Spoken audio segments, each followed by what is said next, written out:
Hey YouTubes, it's Burgerbob 22. Got my next video, my next weekly. That was my exercise of the month. I'm gonna do, just kind of random things of the month because I haven't really been working on any specific excerpts that are, that I'm willing to play on YouTube. That was a little low range exercise by Charlie Vernon, I think. It's in one of his videos, but it's not in his book. And it's really hard actually. To sync the valves, basically just the valves, and the slide movements. Once you get farther down, you have to compensate more for out of tune, for how much the valves change the tuning. It's a good exercise though. Pretty much all the playing I'm going to do for today, because I got a bunch of requests for taking a valve apart, and guess I'll just move. I'll keep it where it is for now. Gonna move the camera in a second. So I got my 50B bell section here today, just one rotor valve. All you need to know how to do is one, and then you can do as many as you want. And this is actually the only rotor valve I have right now. My true bores are different. I'm not going to take them apart. And I wouldn't recommend that you take yours apart unless you absolutely know how. And I'm just going to show you how to take it apart. I'm not going to clean it today because I don't need to clean it. I did a few months ago, and I haven't really played it much since then. But cleaning is pretty simple too. Alright, so I'm going to start by doing a little disclaimer that taking your instrument apart in any way, except for like the slide and the bell, is a good way to damage it. I mean, even just taking out your tuning slide and then putting it in slightly the wrong way, you might put your tubes out of round, you might get it stuck, etc. So just be really careful when you do this. And some of the methods I have may not be the absolute best ones, but they're best ones I have for the tools that I have, which are, maybe not as good as what professional brass repairmen use. And this is only if you really need to clean your valve yourself. I've done this, dozens of times on dozens of different horns, French horns, tubas, trombones, and that's pretty much it. And I've never had any problems. I haven't ruined any valves. I've just made them better. Especially like cleaning like an old rotor valve that is really gunked up. It's got two different kinds of oil in it, so they're reacting badly. It can really save a horn from being really bad. It can make the whole thing play better even when you're not using the valve. I did this to my 50B2 with two valves, and just totally different instrument afterwards.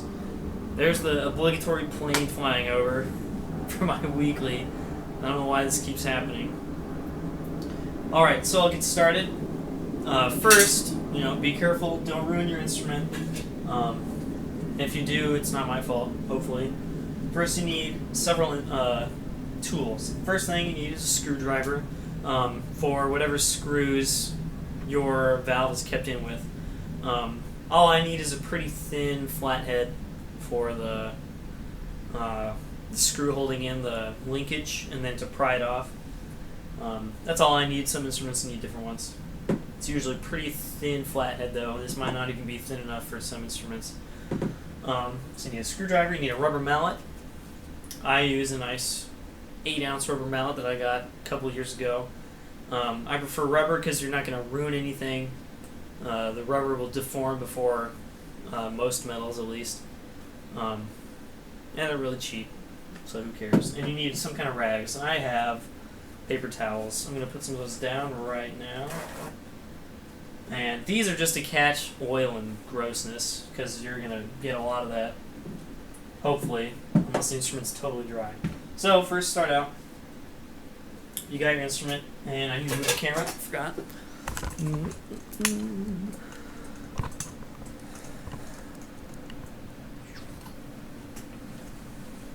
Alright, camera moved, you can see my hands, you can see what I'm doing. So you have your instrument right here, and put this down on my phone because it doesn't matter. You'll see there's a screw holding in this. You need to take that out. And sometimes this can be kind of difficult. And here's another disclaimer. You don't want to just screw, it depends on the direction of the rotor, of course. You can see me now. But some of them go backwards. If there's like a second valve, they go the other way. But you want to make sure you're not screwing against the bumper. So kind of hold it. Okay, there we go. There we go. Make sure you're not screwing against the bumper because you can squish your bumper and then the valve's out of an alignment. And we'll talk about that in a bit too. It's not quite loose yet. There we go. Let's get that started. Don't lose this screw. You're probably not going to find another one like it unless you buy a new one. Alright, so now this is loose, and that means basically nothing because unless it's really loose on this, it probably will never come off. So now that this is off, this is one part that I do that maybe brass technicians don't do. I don't know how they do this actually. But basically you just pry this off, and I'm not sure if you can see, there's not a lot of space in between this part and the valve. So you can't put a screwdriver in here, and I wouldn't recommend it anyway because you're just going to deform everything. So I put the screwdriver right here. And every instrument's going to be different. Just find a place where you're not going to ruin, you're not going to like scratch everything up, ruin the instrument. And do this nice and carefully. There we go. Just a little nudge, and then it comes off. The problem, of course, is that it has springs, or a spring, and so it wants to go this way. And just kind of let it nice and carefully. Don't let it go smack into the valve cap, which is on the other side. And actually, next part is we want to take this off. So, holding this back. Notice nothing on my instrument is too tight. Never over tighten anything because these are not made out of like steel. Brass will deform. Alright, so there's the instrument, or the valve. Nice and loose. Got lots of oil on here. I'm going to put some more on actually. And keep this away so it's not scratching things up. I guess I can let that rest there for a second. Next part is probably the most dangerous part. Make sure you guys can see this. Put this down. Get your rubber mallet. And I usually do this on my lap because I feel more safe that way. Get this out of the way. And you want to lightly, and don't let the instrument hit the desk or whatever, tap that out. So basically what keeps the valve in, don't let this come off, is this back cap. And this kind of sits into the valve and holds the whole thing in. So there's a back cap. This can get dirty. Right now this is pretty clean. It's just got some tarnish. I'm not worried about it. And then the valve is just kind of loose in here. I'll take this out. I usually let it drop out, but you have to be careful and make sure it doesn't get banged up. There we go. Wow, it's got some silicone on it or something. I don't even know what that is. Okay, I'll take that off.